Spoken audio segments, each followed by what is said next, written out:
ಎಲ್ಲರಿಗೂ ನಮಸ್ಕಾರ. ಗಗನ್ ಬಡೇರಿಯಾ ಮಾತಾಡ್ತಾ ಇದ್ದೀನಿ. Thank you so much for all your support for coming today, and thank you Avinash for giving me the opportunity to be a part of this film. It's a very wonderful film that I worked on. ಈ ಸಿನಿಮಾಗೆ ನಾನು 3 song compose ಮಾಡಿದ್ದೀನಿ. So ಒಂದು song ಬಂದು ಹಿಂದಿಯಲ್ಲಿದೆ, ಆಮೇಲೆ ಎರಡು song ಬಂದು ಕನ್ನಡದಲ್ಲಿದೆ. So total 3 songs ನಾನು ಮಾಡಿದ್ದೀನಿ. ಆಮೇಲೆ ವಿ ಮನೋಹರ್ ಜೋಶಿ ಅವರು ಬ್ಯಾಕ್ಗ್ರೌಂಡ್ ಸ್ಕೋರ್ ಮಾಡಿದ್ದಾರೆ ಸಿನಿಮಾಗೋಸ್ಕರ. ಆಮೇಲೆ ರಸ್ಟಿ ಟಿಂಟರ್ ಅಂತ country band from Hollywood, they have done the title song of the film. I think ಇದಕ್ಕಿಂತ ಜಾಸ್ತಿ ನನ್ನ ಕಡೆ ಏನು ಹೇಳೋಕ್ಕಿಲ್ಲ. So I think I have already spilled a lot of beans here. Thank you. Thank you Gagan ಅವರೇ. ಹಾಗೂ ಈಗ ನಮ್ಮ ಸಿನಿಮಾದಲ್ಲಿ ಕಾಣಿಸ್ಕೊಂಡಿರುವಂತಹ ಸುಂದರ ಚೆಲುವೆ ಅಂಕಿತಾ ಅಮ್ಮೂರ್ ಅವರು. ಸೊ ಬಹುಮುಖ ಪ್ರತಿಭೆ, ಚೆನ್ನಾಗಿ ಹಾಡಾಡ್ತಾರೆ, ಚೆನ್ನಾಗಿ ಮಾತಾಡ್ತಾರೆ, ಚೆನ್ನಾಗಿ ಕನ್ನಡದಲ್ಲೂ ಕೂಡ ಚೆನ್ನಾಗಿ ನಿರೂಪಣೆಯನ್ನ ಮಾಡ್ತಾರೆ. ಸೊ ಇವಾಗ ಅಂಕಿತಾ ಅವ್ರ ಒಂದು ಹಾಡಿಂದ ಶುರು ಮಾಡ್ತೀರಾ? ನಿಮ್ ವಾಯ್ಸ್ ತುಂಬಾ ಚೆನ್ನಾಗಿದೆ. Why did you sing 2 lines? ಖಂಡಿತ ಹಾಡೋಣ. ಅಲ್ಲ, ಇವತ್ತು ವಿಶ್ವ ಛಾಯಾಗ್ರಾಹಕರ ದಿನ ಆಗಿರೋದ್ರಿಂದ ಬಹುಶಃ ನಿಮ್ಗೆಲ್ಲ ಡೆಡಿಕೇಟ್ ಮಾಡೇ ಹಾಡಬಹುದೇನೋ. ಯಾವ ಹಾಡು ಹಾಡ್ಬೇಕು ಈ ಸಂದರ್ಭಕ್ಕೆ ಅಂತ ಗೊತ್ತಾಗ್ತಿಲ್ಲ. ಮೇ ಬಿ ಕಣ್ಗಳ ಬಗ್ಗೆ ಮಾತಾಡಿದ್ರೆ ನೀವೆಲ್ಲ ಕ್ಯಾಮ್ರಾ ಹಿಂದೆ ನಿಂತು ಕೆಲಸ ಮಾಡುವಂತಹ ಕಣ್ಗಳಾಗಿರೋದ್ರಿಂದ ಸ್ವಲ್ಪ ಪಾಠ ಆಗ್ಬಿಡುತ್ತೆ. ಅಪ್ಪು ಸರ್ದೆ ಹಾಡ್ತೀನಿ. ನಿನ್ನ ಕಂಗಳ ಬಿಸಿಯ ಹನಿಗಳು 100 ಕಥೆಯ ಹೇಳಿವೆ, ನಿನ್ನ ಪ್ರೇಮದ ನುಡಿಯ ಕೇಳಿ 100 ನೆನಪು ಮೂಡಿದೆ. ತಂದೆಯಾಗಿ ತಾಯಿಯಾಗಿ ಮಮತೆಯಿಂದ ಬೆಳೆಸಿದೆ, ನಿನ್ನ ನಾರನ ಉಸಿರಿನಲ್ಲಿ ನಾರದ ನಿನ್ನ ಏನು ಬೇಡಿನು, ಬಳ್ಳಿಯಂತೆ ಹಬ್ಬಿ ನಿನ್ನ ಆಸರೆಯಲಿ ಬೆಳೆದೆನು. ನನ್ನ ತಾಯಿಯ ಪಾದದಾಣೆ ಬೇರೆ ಏನನು ಅರಿಯೇನೋ, ನೀನೆ ನನ್ನ ದೇವನು. ನಿನ್ನ ಕಂಗಳ ಬಿಸಿಯ ಹನಿಗಳು 100 ಕಥೆಯ ಹೇಳಿವೆ, ನಿನ್ನ ಪ್ರೇಮದ ನುಡಿಯ ಕೇಳಿ 100 ನೆನಪು ಮೂಡಿದೆ, 100 ನೆನಪು ಮೂಡಿದೆ. ಇದು ಬಡವರ ಬಂಧು ಡಾಕ್ಟರ್ ರಾಜ್ಕುಮಾರ್ ಅವರು ತಂದೆ ಮಗನ ಸಂಬಂಧದ. ಹೌದು, ಬಹುಶಃ ಕಲಾವಿದರು ಇದನ್ನ ಕ್ಯಾಮ್ರಾಗೆ ಹಾಡು ಅಂತ ಕಾಣಿಸುತ್ತೆ. ನಾನೇನು ನಂಬಿಲ್ಲ, ನಾನು ನಿನ್ನನ್ನೇ ನಂಬಿದ್ದೀನಿ, ನಾನು ನಿನ್ ಮುಂದೆನ ಆಕ್ಟ್ ಮಾಡ್ತೀನಿ, ನೀನೇನೇನ್ ನನ್ನನ್ನ ಕ್ಯಾಪ್ಚರ್ ಮಾಡ್ತೀಯ, ನಾನು ಯಾವ್ಯಾವೆಲ್ಲ ಭಾವನೆಗಳನ್ನ ಕ್ಯಾಪ್ಚರ್ ಮಾಡ್ತೀಯ ಅದನ್ನ ತಗೋ, ಇಷ್ಟೇ ನನ್ ಕಡೆಯಿಂದ ಕೊಡೋದಕ್ಕಾಗೋದು. ನಮ್ಮ ಅಪ್ಪ ಅಮ್ಮನೂ ನನ್ಗಿದೆ ಹೇಳ್ಕೊಟ್ಟಿರೋದು. ನನ್ನ ತಾಯಿ ಪಾದದಂಡೆ ನನ್ಗೇನೇನೋ ಗೊತ್ತಿಲ್ಲ ಅನ್ನೋ ಒಂದು ಭಾವನೆಯಲ್ಲಿ ಈಗ ನನ್ಗೆ ಹಾಡುವಾಗ ನನ್ಗೆ ಅದ ಅರಿವಾಗ್ತಾ ಇದೆ. ಸೊ ಇವತ್ತು ಯಾರೆಲ್ಲ ಕ್ಯಾಮ್ರಾಮನ್ ಇದಾರೆ, ನಿಮ್ಮೆಲ್ರಿಗೂ ಥ್ಯಾಂಕ್ ಯು. ನೀವ್ ನಮ್ಮನ್ನ ಕ್ಯಾಪ್ಚರ್ ಮಾಡ್ಲಿಲ್ಲ ಅಂತ ಅಂದ್ರೆ ಬಹುಶಃ ಕಾಡಲ್ಲಿ ಕುಣಿಯುವಂತಹ ನವಿಲು ಕುಣಿಯುತ್ತೆ ಅಂತ ಗೊತ್ತಾಗೋದಕ್ಕೆ ಯಾರಾದ್ರೂ ನೋಡ್ಬೇಕು. ನೋಡೋದಕ್ಕೆ ಅವಕಾಶ ಮಾಡ್ಕೊಡೋದು ನೀವೆಲ್ಲ. ಸೊ ನಿಮ್ಗೆ ಥ್ಯಾಂಕ್ಸ್. ಅಂಡ್ ಹಾಡೋದಕ್ಕೆ ಹೇಳೋದಕ್ಕೆ ಥ್ಯಾಂಕ್ ಯು ಸೋ ಮಚ್. ಎಲ್ಲ ನಿಮ್ಗೋಸ್ಕರ ಡೆಡಿಕೇಟ್ ಮಾಡಿದ್ದಾರೆ. ಅಂಡ್ ಆಲ್ಸೋ ಗಗನ್ ಅವರೇ ಗಮನಿಸ್ಕೋಬೇಕು ನೀವು ನಮ್ಮ ಪ್ರತಿಭೆನ. ಇಲ್ಲ, ಅದಕ್ಕೆ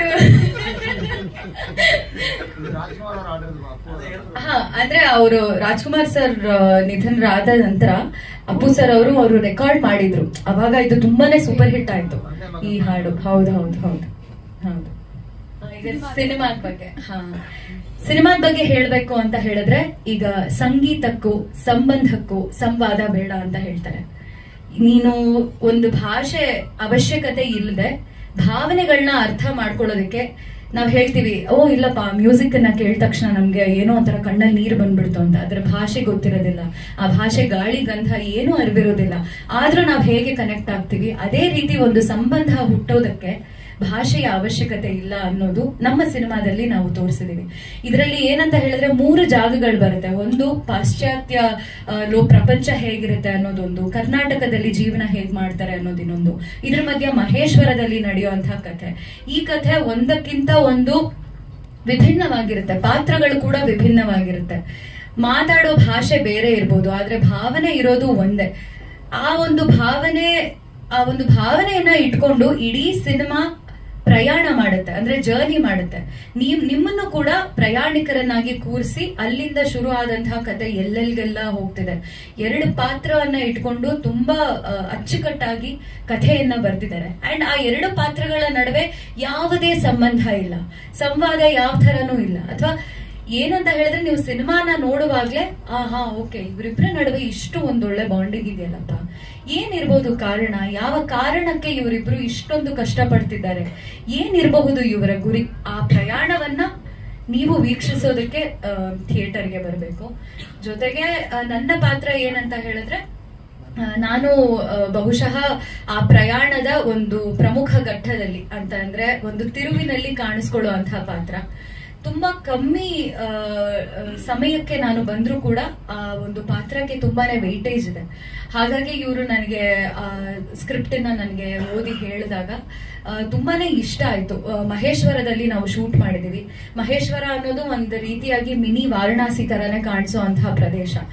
ನಾನು ಅಲ್ಲಿ ಹೋಗಿ ನಟನೆ ಮಾಡೋದಕ್ಕಿಂತ ಮುಂಚೆ ನನ್ನ ಪಾತ್ರ ಇದರಲ್ಲಿ ಏನಂತ ಹೇಳಿದ್ರೆ, NGOದಲ್ಲಿ ಕೆಲಸ ಮಾಡ್ತಿರ್ತಾಳೆ. ನನ್ನ ಹೆಸರು ಅರುಂಧತಿ ಅಂತ. ಇದರಲ್ಲಿ ಈ ಪಾತ್ರದ ಪರಿಚಯ ನನಗೆ ನಾನೇ ಮಾಡ್ಕೋಬೇಕು ಅಂತ ಅಂದಾಗ, ಅಥವಾ ಇದಕ್ಕೆ ಸಂಬಂಧಪಟ್ಟಂಗೆ ಯಾವ ರೀತಿ ಹೋಮ್ವರ್ಕ್ ಮಾಡಬೇಕು ಅಂತ ಹೇಳಿದಾಗ, ನಂಗೆ ಮಹೇಶ್ವರ ಜಾಗದಲ್ಲೇ ಒಬ್ರು ಅಹಿಲ್ಯಾಬಾಯಿ ಹೋಲ್ಕರ್ ಅಂತ ಇದ್ದಾರೆ.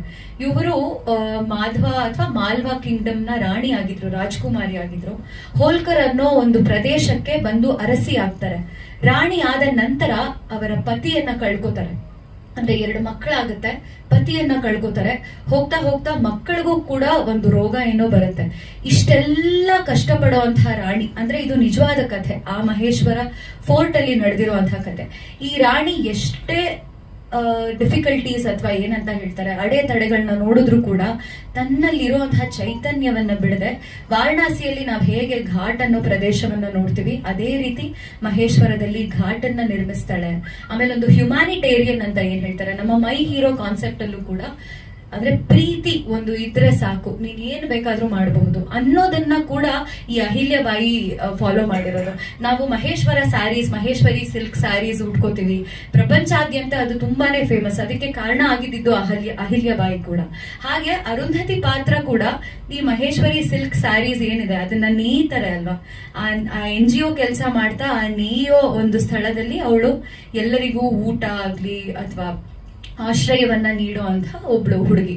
ಸೊ ಈ ಒಂದು ಅಹಿಲ್ಯಾಬಾಯಿಯ ಒಂದು ರೆಫರೆನ್ಸ್ ಅನ್ನ ಇಟ್ಕೊಂಡು ಯಾವ ರೀತಿ ಕಂಪೋಸ್ಡ್ ಕ್ಯಾರೆಕ್ಟರ್ ಇರಬಹುದು, ಅವಳು ಯಾವ ರೀತಿ ಜನರನ್ನ ನೋಡ್ತಾಳೆ, ಇಲ್ಲಿ ಭೇದ ಭಾವ ಅನ್ನೋದು ಮಾಡ್ತಾಳ, ಪ್ರೀತಿಯೊಂದೇ ಇದ್ರೆ ಸಾಕು, ಯಾವ್ದಕ್ ಬೇಕಾದ್ರೂ ನುಗ್ಗೋದಕ್ಕೆ ರೆಡಿ ಇದ್ದಾಳೆ. ಹಾಗಂತ ತುಂಬಾ ವಯಲೆಂಟ್ ಆಗಿಲ್ಲ, ಅಗ್ರೆಸಿವ್ ಆಗಿಲ್ಲ, ತುಂಬಾನೇ ಪೀಸ್ಫುಲ್ ಆಗಿ ಕಾಮ್ ಆಗಿ ಕೆಲಸ ಮಾಡುವಂತಹ ಹುಡುಗಿ ಅರುಂಧತಿ ನನ್ನ ಪಾತ್ರ. ಸೊ ನನ್ನ ಬಳಿ ಅವನು ಆ ಹುಡುಗ ಏನ್ ನೋಡ್ತೀರಾ, ಆ ಹುಡುಗ ನನ್ನ ಬಳಿ ಬರ್ತಾನೆ. ಅವನ ಭಾಷೆ ನನಗ್ ಗೊತ್ತಿಲ್ಲ, ನನ್ನ ಭಾಷೆ ಅವನು ಗೊತ್ತಿಲ್ಲ, ಆದ್ರೆ ನಮ್ಮಿಬ್ಬರ ಸಂಬಂಧ ಹೇಗಿದೆ. ಅದಾದ ನಂತರ ಯಾವ್ದೋ ಫಾರಿನರ್ ಎಲ್ಲಿಂದನೋ ಬರೋವನ ಹತ್ರ ನಾನೇನ್ ಮಾತಾಡ್ತೀನಿ, ಇದೆಲ್ಲ ಈ ಚಿತ್ರದಲ್ಲಿ ಇದೆ. ಅಂಡ್ ತುಂಬಾ ಚೆನ್ನಾಗಿ ಸ್ಟೋರಿ ಬರ್ದಿದ್ದಾರೆ. ಎಲ್ಲದಕ್ಕೂ ಈ ಸಿನಿಮಾದ ಕೊನೆಯಲ್ಲಿ ಯಾತಕ್ಕಾಗಿ ಹೀಗಾಯ್ತು, ಯಾವುದಕ್ಕೋಸ್ಕರ ಈ ತರ ಎಲ್ಲ ಆಗ್ತಿದೆ ಅನ್ನೋದಕ್ಕೆ ಈ ಎಲ್ಲಾ ಕಾರಣಗಳಿಗೂ ನಿಮ್ಗೆ ಉತ್ತರ ಸಿಗುತ್ತೆ ನೀವು ಸಿನಿಮಾ ಕೊನೆಯಲ್ಲಿ ನೋಡಿದಾಗ. ಸೊ ಇದಿಷ್ಟು ನನಗೆ ಗೊತ್ತಿರೋದು ನಮ್ಮ ಸಿನಿಮಾದ ಬಗ್ಗೆ. ಸೊ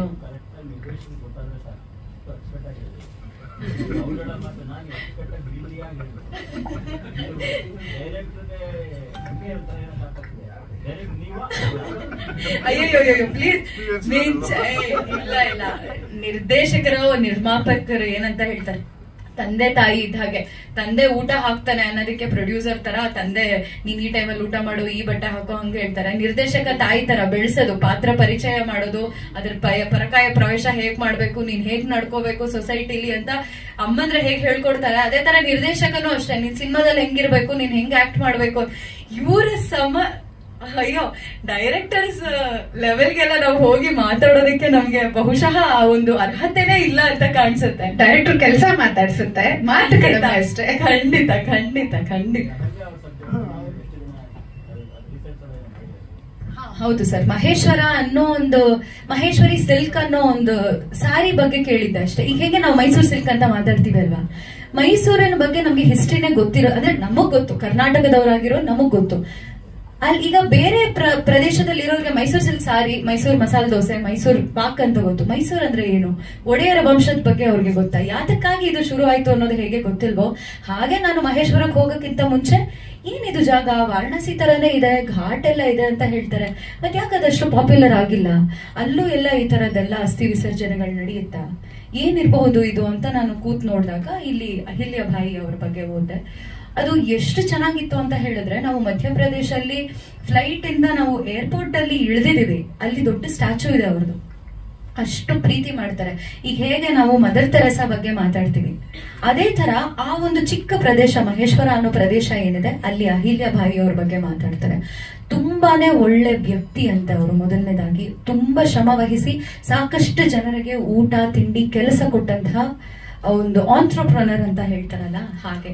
ನೀವ್ ಅಲ್ಲಿಗೆ ಹೋಗ್ಬೋದು. ಈಗ ನಾವು ಚನ್ನಪಟ್ಟಣಕ್ಕೆ ಹೋದ್ರೆ ಹೇಗೆ ಬೊಂಬೆಗಳ ಒಂದು ಸರಮಾಲೆಯ ಪಟ್ಟಣಗಳು ನಮ್ಗೆ ಕಾಣಿಸುತ್ತೆ, ಈ ಮನೆಯಲ್ಲೂ ಬೊಂಬೆ ಮಾಡ್ತಾರೆ, ಆ ಮನೆಯಲ್ಲೂ ಬೊಂಬೆ ಮಾಡ್ತಾರೆ, ಅದೇ ತರ ನಾವು ಮಹೇಶ್ವರಕ್ಕೆ ಹೋದ್ರೆ ಎಲ್ಲರ ಮನೆಯಲ್ಲೂ ಸೀರೆ ನೇಯ್ತಾ ಇದ್ದಾರೆ. ಅಂಡ್ ಎಷ್ಟು ಒಂದು ಸೀರೆ ನೇಯೋದಕ್ಕೆ ಎಷ್ಟೋ ಗಂಟೆಗಳು ಬೇಕಾಗುತ್ತೆ, ಅದಕ್ಕೆ ಅದರದೇ ಆದ ಬಣ್ಣ ತಗೊಳ್ಳೋದಕ್ಕೆ ತುಂಬಾ ಶ್ರಮ ವಹಿಸಿ ತುಂಬಾ ಪ್ರೀತಿಯಿಂದ ಮಾಡ್ತಾರೆ.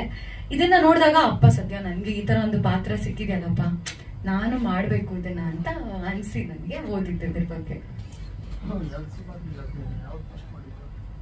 ಇಬ್ಬನಿನೇ ಫಸ್ಟ್ ಮಾಡಿದ್ದು. ಇಬ್ಬನಿ ನಡೆಯುವಾಗ ಸರ್ ನನ್ಗೆ ಕಾಲ್ ಮಾಡಿದ್ರು, ಅಂಡ್ ಇದು ಸ್ವಲ್ಪ ಸ್ಟೋರಿ ಬೇಸ್ಡ್ ಇರೋದ್ರಿಂದ ಮಾಡ್ಬೇಕು ಅಂತ ಅನ್ಸ್ತು.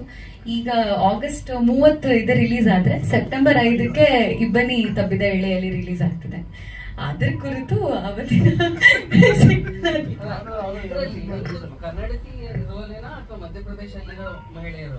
ಮಧ್ಯಪ್ರದೇಶಲ್ಲಿರೋ ಮಹಿಳೆಯರು ಇಲ್ಲ ಹಿಂದಿ ಅಥವಾ ಇಂಗ್ಲಿಷ್. ಅದಕ್ಕೆ ನಾನು ಅವರ ರೆಫರೆನ್ಸ್ ನ ತಗೊಂಡಿದ್ದು. ಅವ್ರು ಯಾವ ರೀತಿ ಸೀರೆ ಉಟ್ಕೋತಾರೆ, ಹೇಗೆ ಡ್ರೆಸ್ ಹಾಕ್ತಾರೆ ಅನ್ನೋದಂತ ರೆಫರೆನ್ಸ್ ತಗೊಂಡಿದ್ದು.